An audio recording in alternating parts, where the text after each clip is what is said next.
अस्सलाम वालेकुम dear student, कैसे हैं आप। आज का हमारा जो टॉपिक है बेटा वो हमने पढ़ना है difference between prokaryotic and eukaryotic cells. इसके अंदर हमने आज डिफरेंस देखना है। अच्छा बेटा, अगर हम बात करें प्रो की तो ये दो लफ्ज़ से मिलकर प्रोकैरियोटिक दो लफ्ज़ से मिलकर बना है, एक प्रो और एक कैरियोटिक। इसी तरह से यू और कैरियोटिक। अच्छा, प्रो का मतलब होता है बिफोर, या इसको हम कभी कभी फॉल्स भी करते हैं। और करियोन से निकला है। करियोन के मतलब होते हैं बेटा न्यूक्लियस। इसी तरह से अगर हम यू की बात करें, यू का मतलब होता है ट्रू, एक वाजे। करियोटिक करियोन से निकला है, जिसका मतलब होता है न्यूक्लियस। ठीक है बेटा, अब हम देखते हैं बेटा इसको। सबसे पहले हम इसका इंट्रोडक्शन पढ़ते हैं। जो प्रोकैरियोट्स होते हैं वो प्रोकैरियोटिक सेल उनके पास मौजूद होते हैं। बेटा ये तो बात आप लोगों ने पहले भी पढ़ी है। यूकैरियोटिक ऑर्गेनिज्म के पास यूकैरियोटिक सेल्स मौजूद होते हैं, प्रोकैरियोटिक ऑर्गेनिज्म के पास प्रोकैरियोटिक सेल्स जो है मौजूद होते हैं।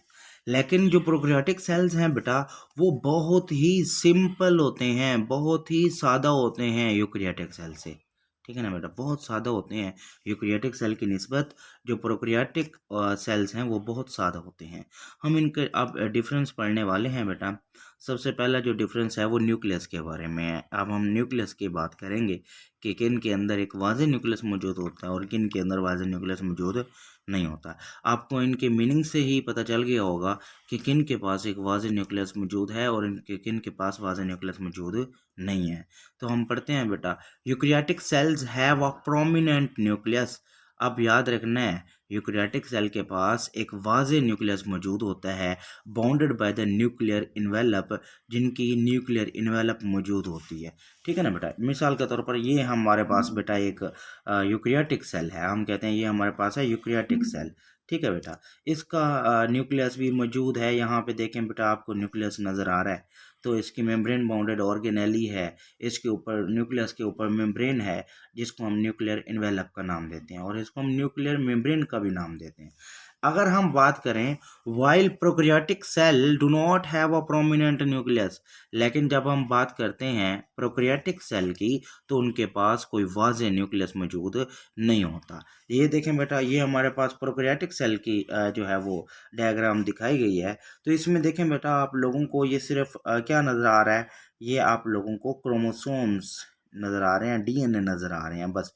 इसमें आप लोगों को जिस तरह से यहाँ पे हमने बात की कि ये हमारे पास सेल है और उसके अंदर न्यूक्लियर मेम्ब्रेन मौजूद है, तो यहाँ पे ऐसा कोई सीन मौजूद नहीं है। इनके पास कोई वाज़े न्यूक्लियस मौजूद नहीं है। लेकिन आपको ये डीएनए तो नज़र आ रहा है ना बेटा, ये डीएनए कहाँ पे तैर रहा है, ये साइटोप्लाज्म के अंदर तैर रहा है। साइटोप्लाज्म के अंदर ये जो तैर रहा है, हम इस रीजन को हम नाम देते हैं, न्यूक्लियाइड का नाम देते हैं। अब हम न्यूक्लियाइड के बारे में पढ़ेंगे कि न्यूक्लियाइड किसे कहते हैं। देखें बेटा, यहाँ पे है देयर क्रोमोसोम। देयर का मतलब है प्रोकैरियोटिक ऑर्गेनिज्म के chromosome consist of DNA only, ये डीएनए से मिलकर बनते हैं। इट फ्लोट्स इन साइटोप्लाज्म, ये तैरते रहते हैं। कहाँ पे तैरते रहते हैं? Cytoplasm near the centre, centre के करीब। This region is called nucleoid, और इस रीजन को हम न्यूक्लियाइड का नाम देते हैं। बेटा आई समझ, जिसमें हम क्या कहेंगे, हम कहेंगे कि जो प्रोकैरियोटिक ऑर्गेनिज्म हैं उनका, उनके जो क्रोमोसोम्स होते हैं वो डीएनए से मिलकर बनते हैं। वो जो डीएनए होते हैं वो तैरते रहते हैं साइटोप्लाज्म के अंदर जो है वो सेंटर के करीब। इस रीजन को हम न्यूक्लियाइड का नाम देते हैं। तो ये हमारा पहला पहला डिफरेंस हो गया। आगे हम अगर बात करें अदर ऑर्गेनेली की बात करते हैं, eukaryotic cell have a membrane bounded organelles, ये याद रखना है। ये बहुत बड़ा डिफरेंस है इनका। ये भी जिस तरह से बेटा ये देखें, आपको मेम्ब्रेन बाउंडेड ऑर्गेनेलीज नज़र आ रही हैं, गोल्जी कॉम्प्लेक्स जो है नज़र आ रहा है, ये माइटोकॉन्ड्रिया नज़र आ रहा है, एंडोप्लाज्मिक रेटिकुलम्स हैं। ठीक है ना बेटा, तो हम बात करते हैं। ये देखें बेटा, लाइक माइटोकॉन्ड्रिया, जिस तरह से माइटोकॉन्ड्रिया है, गोल्जी अपरेटस है बेटा, ठीक है ना, endoplasmic reticulum, while the such membrane bounded organelles are not present in the prokaryotic cell. बेटा याद रखना है, यूकैरियोटिक के पास तो हमने कहा मेम्ब्रेन बाउंडेड ऑर्गेनेलीज मौजूद होती हैं। इसका उलट क्या होगा कि प्रोकैरियोटिक सेल के पास मेम्ब्रेन बाउंडेड ऑर्गेनेलीज मौजूद नहीं होती। तो ये दूसरा पॉइंट हो गया। अब ये तीसरा है हमारे पास, ribosomes of eukaryotic cells are larger in size. क्या बेटा, ये देखें बेटा, आप लोगों को ये राइबोसोम्स नजर आ रहे हैं, ठीक है ना, ये तो लार्जर साइज नहीं है, लेकिन यहाँ पे आपको यूकैरियोटिक सेल अगर में देखें तो यहाँ पे आपको बहुत सारे राइबोसोम्स जो है वो नजर आ रहे हैं, ठीक है ना। The ribosome of eukaryotic cells are larger in size as compare to ribosomes of the prokaryotic cell. Prokaryotic cell की निस्बत जो यूकैरियोटिक सेल के राइबोसोम्स होते हैं वो क्या होते हैं, लार्जर होते हैं। इसके अलावा बेटा हम अगर साइज की बात करें तो साइज आप बेटा आपको पता चल रहा होगा कि किसका साइज बड़ा होगा, सेल कौन से सेल के साइज का बड़ा होगा। बेटा आपको पता है कि यूकैरियोटिक सेल जो होंगे वो साइज में थोड़े से बड़े होंगे, क्योंकि उनके पास वास्ट न्यूक्लियस मौजूद है, क्योंकि उनके पास मेम्ब्रेन बाउंडेड ऑर्गेनेलीज मौजूद है। Eukaryotic cell on the average 10 times, अब ये याद रखना बेटा एमसीक्यूज भी आता है कि ये 10 टाइम्स लार्जर होते हैं प्रोकैरियोटिक सेल से, ठीक है ना बेटा। यूकैरियोटिक सेल्स जो है वो 10 गुना बड़े होते हैं किससे बेटे, प्रोकैरियोटिक सेल से। इसके बाद बेटा हम बात करते हैं इनके सेल वॉल की, कि इनके अंदर कौन कौन से सेल वॉल जो मौजूद होती है तो किन चीज़ों से मिलकर बनती है। सबसे पहले बेटा हम यूकैरियोटिक सेल के बारे में पढ़ रहे हैं। ये यूकैरियोटिक सेल के बारे में बता रहा है कि उनके अंदर किन के अंदर सेल वॉल मौजूद होती है। यूकैरियोटिक सेल में से ना हमारे पास दो ऑर्गेनिज्म के पास जो है वो सेल वॉल मौजूद होती है। एक बेटा हमारे पास है प्लांट्स, दूसरे हैं हमारे पास fungi. The cells of eukaryotic cell is made up of cellulose. बेटा आपको पता है ये जो सेल वॉल सेलुलोज है ये किन के अंदर होती है, प्लांट्स की जो सेल वॉल है वो सेलुलोज से मिलकर बनती है। और काइटिन इन फंजाई, लेकिन अगर हम बात करें किसकी बेटा, काइटिन की, तो वो किसके अंदर मौजूद होती है, फंजाई। फंजाई की जो सेल वॉल है वो काइटिन से मिलकर बनती है। ऑल द प्रोकैरियोटिक सेल, अब ये बेटा ये यूकैरियोट, अब ये prokaryotic cell, all the prokaryotic cell have a cell wall. तमाम प्रोकैरियोटिक सेल के पास सेल वॉल मौजूद होती है, ठीक है ना बेटा। Which is made up of peptidoglycan. Peptidoglycan से मिलकर बनी होती है। पेप्टाइडोग्लाइकेन क्या है बेटा, लार्ज पॉलीमर है। किसके लार्ज पॉलीमर है, अमाइनो एसिड्स एंड शुगर के जो है वो लार्ज जो है वो पॉलीमर हैं, ये इनसे मिलकर बने होते हैं, अमाइनो एसिड्स और शुगर से। एक दफ़ा बेटा हम रिव्यू देख लेते हैं।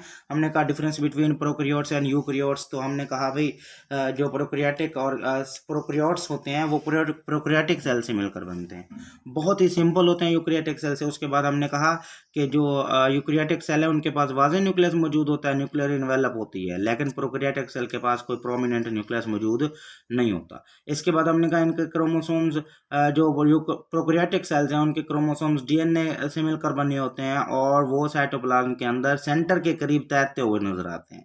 उस रीजन को हम न्यूक्लियाइड का नाम देते हैं।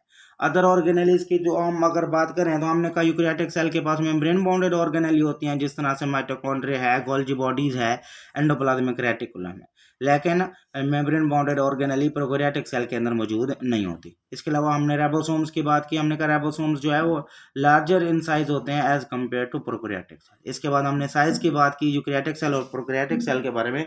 हमने कहा यूकैरियोटिक सेल तकरीबन 10 टाइम जो है वो बड़ा होता है प्रोकैरियोटिक सेल से। इसके बाद हमने बेटा से इनके सेल वॉल की बात की। हमने कहा जो यूकैरियोटिक ऑर्गेनिज्म की सेल वॉल है वो किससे सेलुलोज से मिलकर बनी होती है। किसकी सेलुलोज से मिलकर बनी हुई होती है बेटा, प्लांट्स की। लेकिन अगर हम फंजाई की बात करें तो उनकी सेल वॉल काइटिन से मिलकर बनी होती है। लेकिन जो तमाम के तमाम जो प्रोकैरियोटिक सेल हैं उनकी जो सेल वॉल होती है बेटा वो पेप्टाइडोग्लाइकेन से मिलकर बनी होती है। पेप्टाइडोग्लाइकेन क्या होते हैं बेटा, पॉलीमर हैं किसके, large polymer of amino acids and sugar. अच्छा बेटा अगर आ जाता है आपको डिफरेंस में कभी पूछा जाता है कि यूकैरियोट्स और प्रोकैरियोट्स का डिफरेंस लिखें, तो आप ये दो डिफरेंस भी लिख सकते हैं, तो आप लोगों को 2 नंबर मिल सकते हैं। एक आप क्या लिखेंगे, they have a prominent nucleus, इनके पास वाज़ेह न्यूक्लियस मौजूद होता है। इसके यहाँ पे लिखना है they do not have a prominent nucleus, इनके पास प्रोमिनेंट न्यूक्लियस मौजूद नहीं होता। अब दूसरा पॉइंट आपने लिखना है they have a membrane bounded organelles, इनके पास मेम्ब्रेन बाउंडेड ऑर्गेनेल्स मौजूद होती हैं। एक एग्जांपल दे देनी है, लाइक माइटोकॉन्ड्रिया।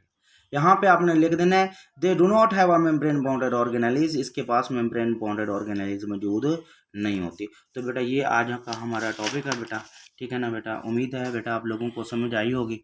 इंशाल्लाह कल हम नेक्स्ट लेक्चर के साथ मिलेंगे। ओके बेटा, अल्लाह हाफिज़।